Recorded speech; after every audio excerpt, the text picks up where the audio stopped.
we give several pauses while we speak? Similarly, when we write, we use punctuation marks to indicate those pauses. Comma is one such punctuation mark which is used to indicate a small pause. A comma marks a slight break between different parts of a sentence. So it is used between different parts of a sentence to mark a small pause. Used properly, commas make the meaning of sentences clear by grouping and separating words.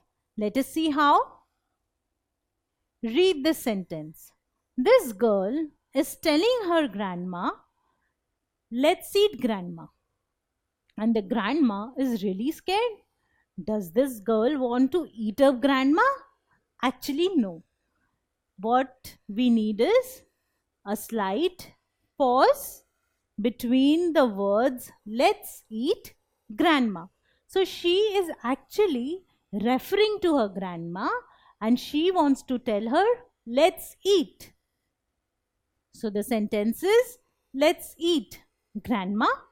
So we need a slight pause. So we see that this slight pause can make such a big difference. From let's eat grandma to let's eat grandma.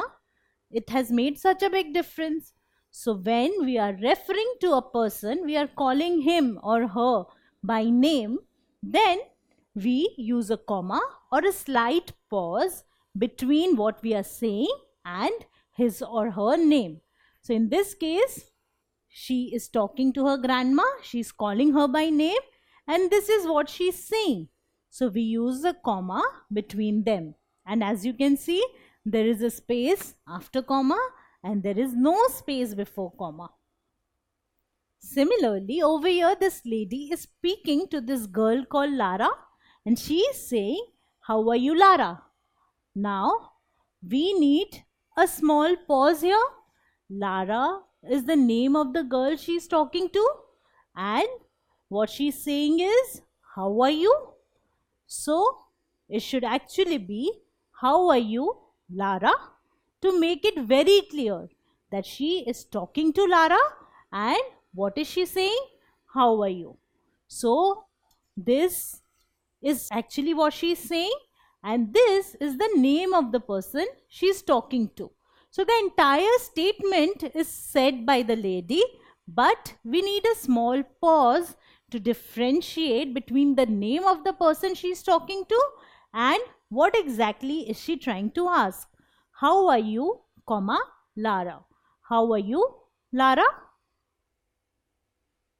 So, commas are used after names, terms of endearment like grandma, dear, title of a person directly addressed. So, when I am directly talking to someone, I may call him or her with names like grandma, granddad, mom, dad, or with certain title.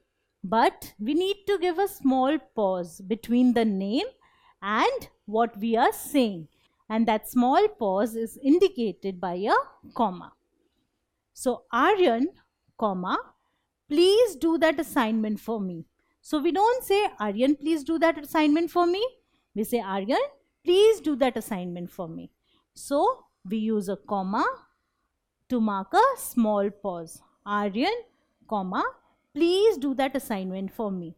So, whenever the word or the name that we are referring to is at the end or at the beginning also, we use a comma to separate the name from the other part of the speech. Goodbye, comma, captain, comma, come back soon. So without commas, this sentence would be, goodbye, captain, come back soon. Does it make a lot of sense? It doesn't. Instead, what we say is, goodbye, captain, come back soon. So, in this sentence, it is very clear that we are talking to captain and we are telling him, goodbye, come back soon. That is what we are telling to the captain. So, captain is how we are referring to the person whom we are talking to. So, this person who we are talking to is referred to as captain. Now, captain is there in the middle of the sentence. So, how do I separate it from the rest of the sentence? To separate it, I use a comma before captain and I use a comma after captain. So, I use two commas. If the captain was there at the beginning of the sentence, captain come back soon, then I use a comma only after captain. Or if captain was at the end of the sentence, then I use a comma only before captain. But if it is in the middle of the sentence, in order to separate it, I need two commas. One before captain and other after captain. So goodbye, comma, captain, comma, come back soon. So goodbye, captain, come back soon. Commas are also used before the introduction of a direct speech. The teacher said, comma, the earth moves round the sun. Without comma, I would read it as the teacher said the earth moves round the sun. It does not make much sense. So, I need to separate the direct speech, that is exactly what the teacher said, from the rest of the sentence, and I do it using a comma. So, the teacher said the earth moves round the sun. Now, in this case, it is very clear what the teacher said. The teacher said the earth moves round the sun, not the teacher said the earth moves round the sun.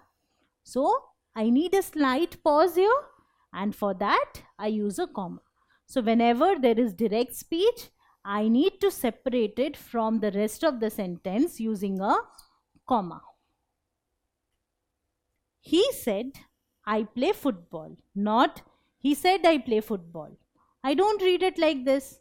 This is direct speech because it is within inverted commas, and this is exactly what he said. I play football. So I need to separate it from the rest of the sentence. He said, and I do it using comma. He said, I play football. Now, can you put comma at the correct place? Look at this, he whispered. Is this how I should read the sentence? No, I need to separate the direct speech, that is, look at this, from the rest of the sentence, which is he whispered. How do I do that? I need to put a comma between them. So I put a comma after this. It should be, look at this, he whispered. So this is the direct speech. This is what he said. And he whispered is the rest of the sentence. And I separate it using a comma. Now if you notice, in this case, I have used comma before the inverted commas. So when I am putting the comma over here, it should be before the inverted commas. So we see that commas are used to separate direct speech from the rest of the sentence, and commas are also used to separate the names of people whom we are talking to with what we are saying.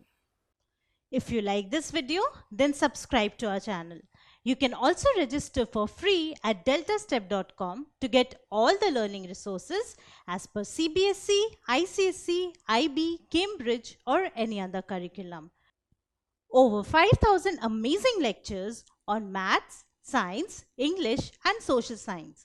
Our unique interactive video technology keeps you engaged, and our iDictionary feature allows you to quickly revise any concept. Master each topic at your own pace with our adaptive practice technology and 1 million plus questions. Get instant answers and detailed solutions. Be exam ready by taking unlimited mock tests, performance analysis along with actionable feedback, personal tutors to resolve the slightest of your doubts. And that's not all. You can also win exciting prizes like PlayStations, iPads, watches and many more, along with certificates through our Earn As You Learn program. So at deltastep.com, learning is not just fun and easy, it is rewarding too. So register for free now.